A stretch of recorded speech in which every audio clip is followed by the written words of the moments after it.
70억 원대 보조금을 지원받은 남원 지역 한 농업법인이 불법 임대 사업을 진행한 의혹이 제기됐습니다. 위법 사항이 확인될 경우 보조금 환수 조치도 검토되고 있습니다. 김제 지역에서 특장차 산업의 미래를 엿볼 수 있는 박람회가 열렸습니다. 전기구동 장갑 로봇과 수소청소차도 등장해 이목을 집중시켰습니다. 기도하면 병이 낫는다며 지인들을 속여 거액을 가로챈 60대가 구속됐습니다. 경찰은 피해자가 더 있을 것으로 보고 수사를 확대할 방침입니다. 올해로 93회째를 맞는 남원춘향제가 25일 남원시 광안로원에서 막을 올립니다. 축제 기간 지역 농특산물과 먹거리를 선보이는 월매장터와 야시장, 체험 행사장도 마련됩니다.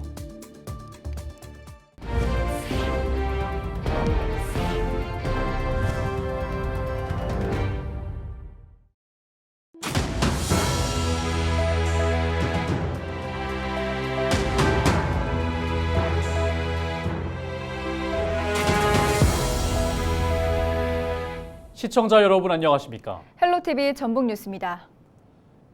70억 원대 보조금을 지원받은 남원 지역 한 농업법인이 불법 임대 사업을 진행한 의혹이 제기돼 농식품부와 전북도가 실태 조사를 벌이고 있습니다.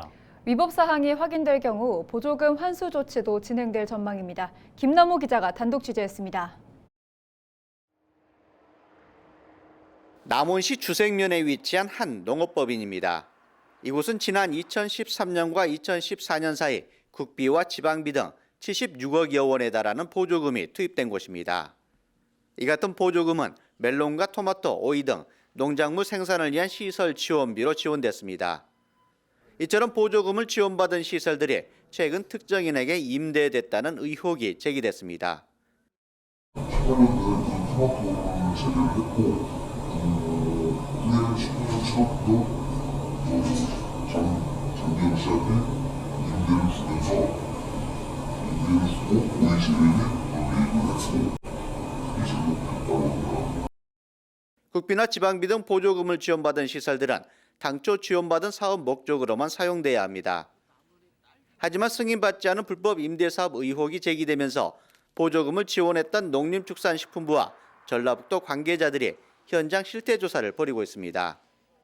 보조 사업은 목적대로 사용을 해야 되는 것은 가장 우선이고, 목적 사업을 하더라도 도의 승인을 얻어가지고 양도 양수 이런 임대 승인을 해야 되는데 그런 절차를 무시를 한 것 같아요. 민간이기 때문에 그 절차를 몰랐는지 알고도 그냥 무시하고 했는지, 어쨌든 결과론적으로는 몰랐든 알았든 무시를 한 거예요. 휴수를 하든지 어쨌든지 그런 제재는 해야 할 것 같아요.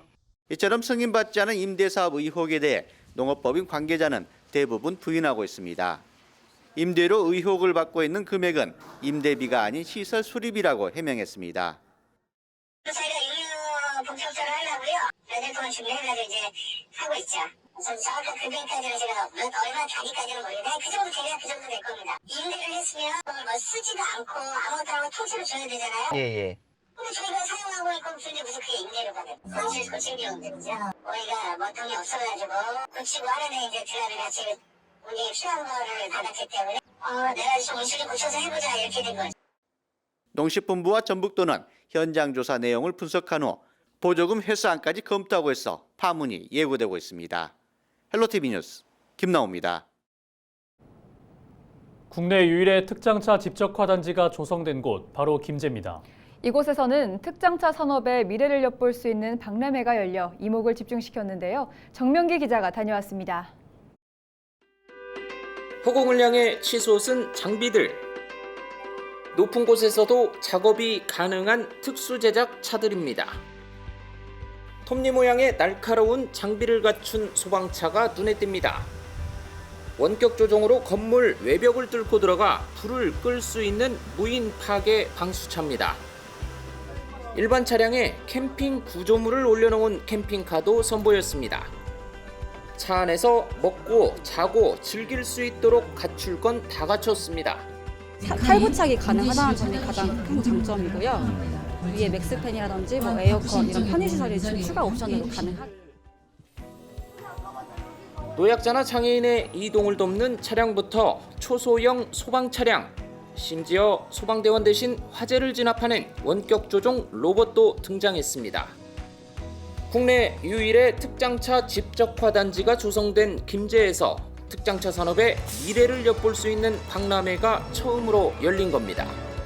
여기에는 산학연이 공동으로 합쳐서 기술 개발과 인증과 모든 것을 함께 할 수 있는 원스톱을 함께 할 수 있는 모든 원동적인 것들이 전라북도에 있기 때문에 전라북도 특장차 집적과 단지가 미래의 모든 특장을 선도할 수 있습니다.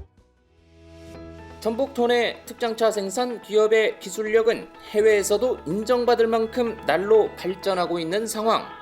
수소 청소차를 세계 최초로 개발한 업체입니다. 지금 현재 창원시와 그다음에 부안군에서 실증 운행을 진행하고 있는 상태입니다. 전통적인 특장차 제작에 국한하지 않고 전동화와 자율주행과 같은 미래지향적인 기술 개발에도 열을 올리고 있습니다. 특정 출발지에서 목적지까지를 따라서 자동으로 노선을 움직이고 앞에 이제 이상 상황이 발생하거나 하면 차량이 자동으로 정지됩니다.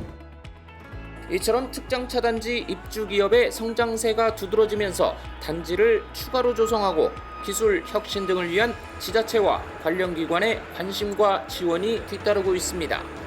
이번 박람회를 통해서 산업 육성 정책을 선보이고 세계로 도약하는 미래 특장 산업 비전을 제시해 김제시를 특장 산업 메카로 발전시켜 나가겠습니다. 이날 박람회에선 특장차 산업의 안정적인 인력 수급과 안전기술 구축 방안을 주제로 한 토론회도 열렸습니다.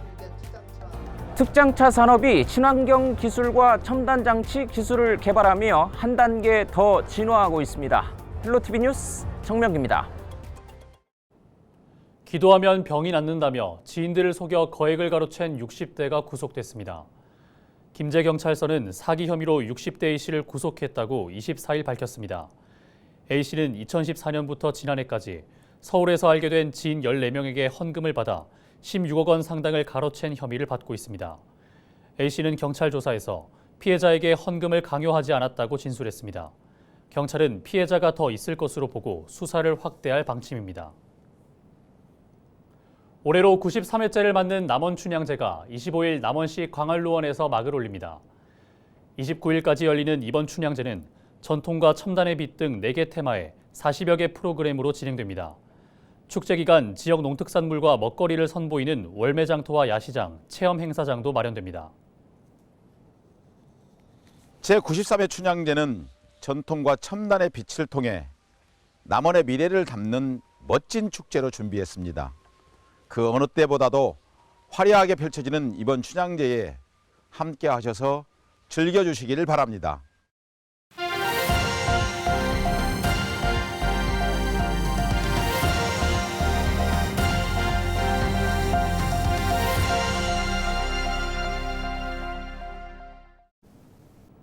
지난 10년 동안 부산에서는 약 20만 명의 청년이 타 지역으로 빠져나갔습니다.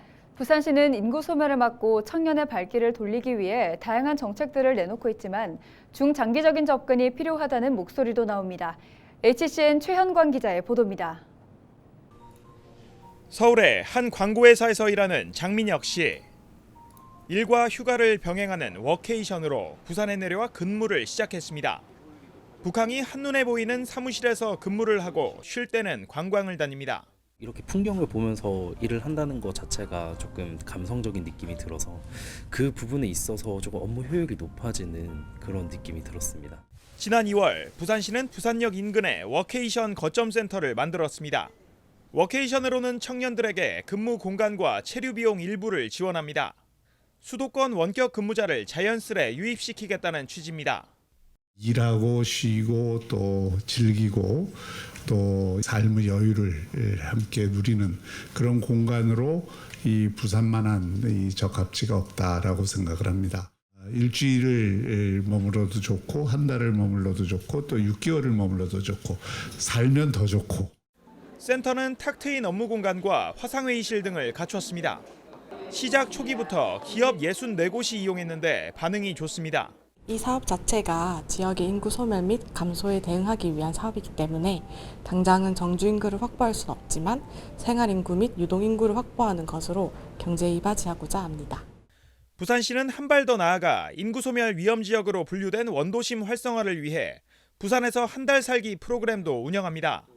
최대 30일 동안 숙박비와 체험 프로그램 참가비를 지원합니다. 원도심의 매력을 구석구석 알아가고 숨은 관광지를 발굴하고 이를 홍보하는 다양한 활동들이 인구 소멸 지역이 되어 있는 원도심에도 활력이 되기를 기대합니다. 하지만 단순 생활인구 증가보다 한층 탄탄한 청년 유입 전략을 세워야 한다는 목소리도 나옵니다. 의료와 교육 등 인프라 확충에 투자해 상주 인구를 늘리는 게 장기적으로는 더 효율적이라는 겁니다.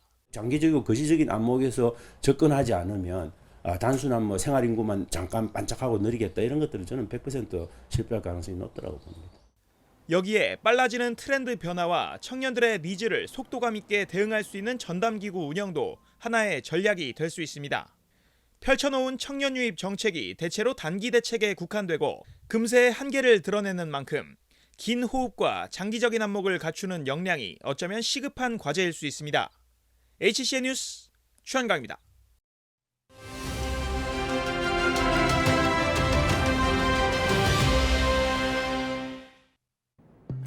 다음 주 목요일, 그러니까 6월 1일부터는 코로나19에 걸려도 당초 7일 격리 의무가 5일 격리 권고로 바뀝니다. 사실상 격리를 자유를 맡기겠다는 겁니다. 또 마스크 착용 의무는 입원 병실에 있는 병원과 입소형 감염 취약시설, 그러니까 요양원 같은 곳에서만 마스크를 착용해야 한다는 겁니다. 기존처럼 식당이나 대중교통에서 마스크를 착용하지 않아도 됩니다. 다만 백신 접종은 65세 이상 고령층과 면역 저하자 등 고위험군의 경우 적극적인 접종을 당부하고 있는데요. 중앙재난안전대책본부는 지난주 하루 평균 코로나19 확진자 수가 19,000여 명으로 전주 대비 증가했지만 증가폭은 4.6%로 둔화됐다고 밝혔습니다. 사망자와 신규 위중증 환자 수는 각각 73명과 125명으로 줄었습니다. 이제 일주일만 있으면 정부는 공식적으로 코로나19 위기경보 심각 단계를 해제합니다. 데일리 브리핑이었습니다.